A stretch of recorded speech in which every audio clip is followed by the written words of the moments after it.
Okay, FTO lower trailing arms. As promised, we're going to get the trailing arms on in this video. You're going to see the anodized arms that we bought from a Mitsubishi Lancer setup going on the FTO. You're going to see how that all bolts together, and hopefully by the end of it we'll have an FTO which is ready to go on its wheels. Right, okay, so we've got a trailing arm here in front of me. We've got the lower control arm that we've been talking about. I've decided that probably the best thing to do is to attach the control arm to the trailing arm because it's a very tight fit. If I just give you a brief look at this, this is the trailing arm which we've bought. We think it's a fake Skunk 2, although you might be able to see the bushes there with the Skunk 2 logo on. Obviously we want it to be the right way up, so we've got to be very careful we put it in the arm the right way up. And as you can see here, it is a bit of a tight fit, so I've decided it's probably better to pop this in whilst it's off the car, and I can then get it all lined up and get the bolt in it without too much damage. So what I've basically done with the other arm is I've tapped it down into here, but before I did that I decided to just give the bush a little bit more grease. The idea of these bushes is that the collar in the middle here is the bit that you bolt onto, so really the bush is just fouling and getting in the way at the moment, so I don't want it to squeak too bad if I can help it, and I want it to go in that hole nice and easily. So we're going to put a little bit of grease on either side of the bush here. We're going to use one of these bolts with a spiky end on it to drive through, and the intention is that we don't actually have to muller the threads by beating it in at an angle whilst it's on the car. So we want to come through from this side, there we go, and then we'll go on here with one of these large nuts. These are 17mm nut and it's a 17mm head on this bolt, so I should have over to my side there. Oh, what we want to do is put a little bit of copper grease on. I don't actually have to use copper grease with cadmium because cadmium metal sort of self-lubricates, so the bolts will not seize and they will not rust because the cadmium will last for hundreds of years before it starts to break down, unlike the zinc that you get on your bolts normally. There we go. Just give this a little... Okay, so what I've spent a bit of time doing previous to the start of the video is just laying out some of the bolts so I know exactly what I've got to play with. So we should have over here one very long bolt like so, with a nut on the end which is actually unnecessary. This is the trailing arm bolt. It's going to come through this big bush here. That has a captive nut on the car, so that will bolt straight onto the car. We then have two camber bolts which we have over here. As you've seen from the previous video that I did for the FTO front arms, these are the ones which we've been messing about with. I'm just going to pop on one of these in its relative position here on the short dog bone with all its associated bits and bobs, the spring washer and the nut. And then what we have over here is we've got eight little bolts which look something like this. 4 like that, and we have 4 with indented heads. Now I believe the 4 with indented heads were the previous ones that we used for the short dog bone that you can see at the tips of my fingers, but they were a bit rusty and I wasn't happy with them, so I've left them off to the side. The other 4 that we have here I believe are from the long dog bone, and we'll just double check that when we get over to the car and we start bolting everything up, but that should be pretty much good to go there. The only other bolt we need to actually go on the trailing arm here is the one that holds a handbrake cable on, so that's one of these bolts in here. I'm not too worried about sussing out which one it is at the moment, but having a little feel, that one's rotten to hell. That one's a lot nicer. We're looking at something like that, folks, so that's going to hold the bracket tray in there, which is then going to feed the handbrake cable back over this bracket here and then into the car. So what we'll do now is I'll get this over to the car, I'll get everything ready, I'll get some lighting going on over there, and then I'll show you bolting it up. Okay, so we're down at the car. It's a bit cramped down here, so I do apologise. Hopefully the shot is not too dark and you can see what's going on. I've given it a quick wax oil under here just to tart it up. We want to try and keep this shell, although it's a track car and it may likely get bent, we want to try and keep it looking as good as it can, because there's a possibility in the future we might reshell and use this shell for the road car that you see the other videos for. Putting the arm on is a fairly easy process. It's all the bolts that you saw me just ascertain a few minutes ago. I'm going to start off by, I think, hanging it on the long dog bone and the short dog bone, and then we'll connect up the trailing arm bush and the inner lower arm bush and try and guide it on to the bottom of this shock. Now, as you may be able to see, the shock is slightly extended, so we're going to have a bit of a trick getting that to bolt up, but we'll deal with that in a second. I've removed the drop link so that we can get in there nice and easily. Down to my right hand side here we should have our 2 bolts for our long dog bone. These are 14mm, these bolts. So we'll hike it up now.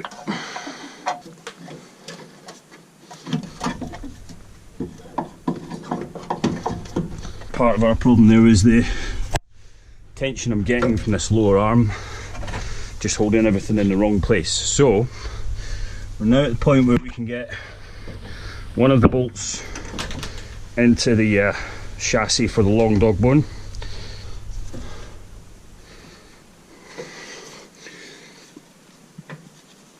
That one on your right, lovely, thank you. Okay, so we've got that bolt in, just a couple of threads, and now as soon as that bolt there is in, see if I can get the camera on that there, that will hold the arm roughly in position. So now I can manipulate it a bit easier by hand and get everything to line up, hopefully. So if we try and get the short dog bone up and into its position next, we might need to give that a bit of a helping hand.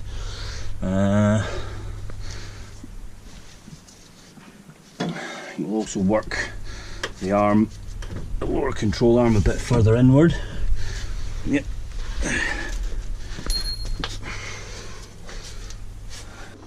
Right, so we're pretty much there with the trailing arm one. So, and oftentimes we'll find this won't line up because this arm isn't fully in. You see here we've got quite a lot of distance there before that control arm wants to get in and get bolted up. Because of that, the trailing arm is sitting at the moment at a bit of a skew-off angle. So I think what we need to do is get a rubber mallet on the hub here and work that control arm into position.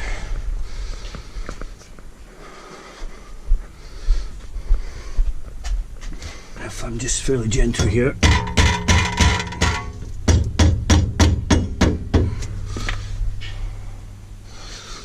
Further. I'm just going to want to come down a bit.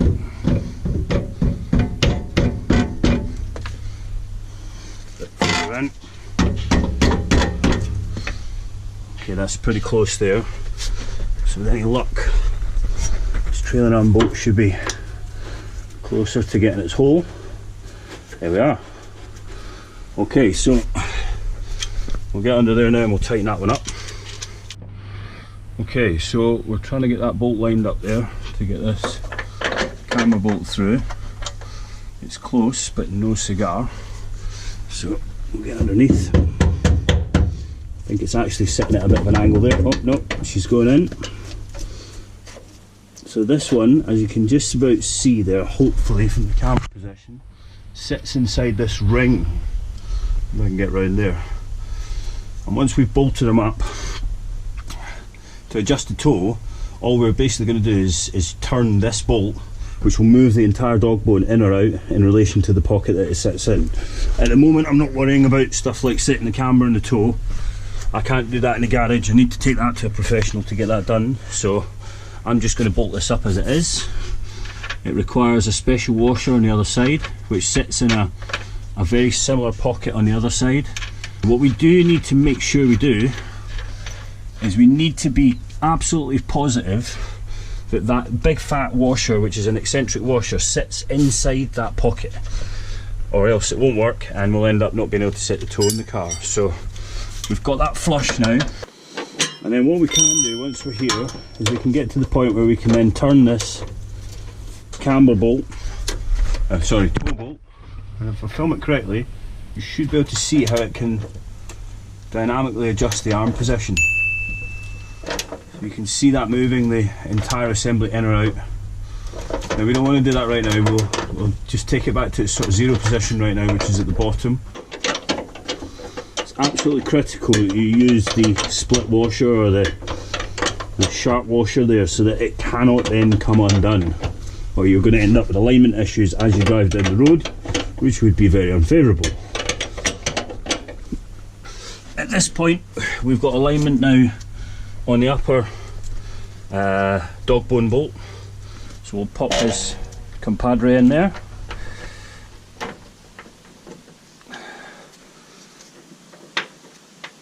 I have found that if your bushes are a bit knackered or they're not quite as youthful as they could be, getting this to line up is almost impossible with it bolted into the trailing arms, so I'm not holding out hope here.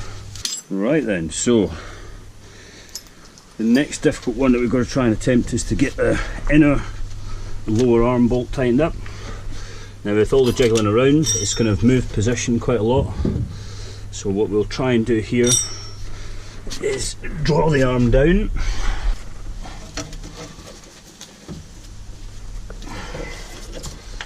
Doesn't want to play the game. We're not far away from being lined up, but we're not close enough. Yep, that looks lovely. Same process as always.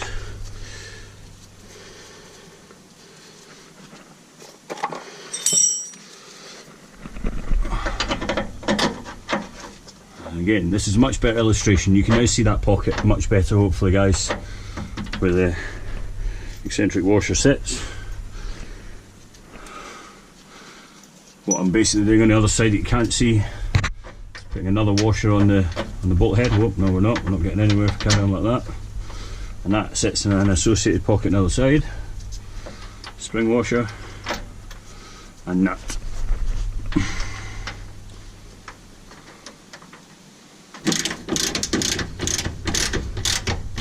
And I think at this point we can probably knock this short dog bone up and into its position. So this bolt, if you don't know what you're looking at here, is the one that controls the toe in on the FTO. The other one controls the camber.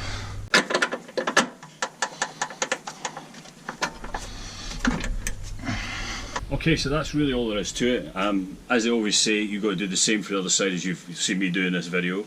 The stage we're at now with the track car, as you can see, it's basically on its wheels. It needs brakes, and we need to get it out of the garage so we can do a tappet adjustment on it.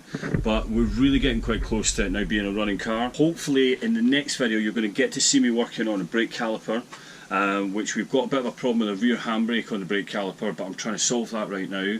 We're going to get some new brake discs for the rear because we were absolutely knackered when we took them off the track car, and then we'll get the car obviously running up to temperature, making sure everything works fine, and then we'll think about stripping it and getting on with the rest of the actual track car build.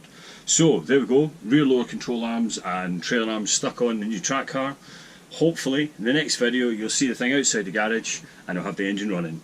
Thanks for watching the video, guys. As always, like, subscribe and all that jazz. Pay 'em out.